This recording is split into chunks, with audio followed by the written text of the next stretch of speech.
എല്ലാ ദിവസവും ഓരോ പച്ചക്കറി കൊണ്ടുള്ള റെസിപ്പി അല്ലേ? ഇന്നേ കേറ്ററിങ്ങിലൊക്കെ ഉണ്ടാക്കുന്ന കൂട്ട് ഒരു ചിക്കൻ ഫ്രൈഡ് റെസിപ്പി ആയാലോ? കഴുകി വെച്ചേക്കുന്ന ചിക്കനിലോട്ട് കുറച്ച് ഉപ്പ് ചേർത്ത് നന്നായിട്ട് തിരുമ്മി പിടിപ്പിച്ച് അവിടെ വെച്ചേരെ. ഇനി ഇതിനു വേണ്ടി ഒരു അരപ്പ് റെഡിയാക്കണേ.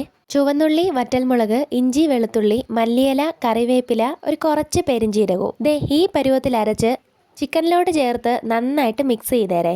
ഇനി കുറച്ച് പൊടികളും കൂടെ വേണം. കാശ്മീരി ചില്ലി, കുരുമുളക് പൊടി, മഞ്ഞപ്പൊടി, ഗരം മസാല. കുരുമുളക് പൊടിയും വറ്റൽമുളകും ഒക്കെ ചേർത്തേക്കുന്നതുകൊണ്ട് മുളക് പൊടി ചേർക്കുന്നില്ല കേട്ടോ. ഇനി ഇതിനകത്തോട്ട് ഒരു കുഞ്ഞി കോഴിമുട്ടയും കൂടെ പൊട്ടിച്ചൊഴിച്ചേരെ.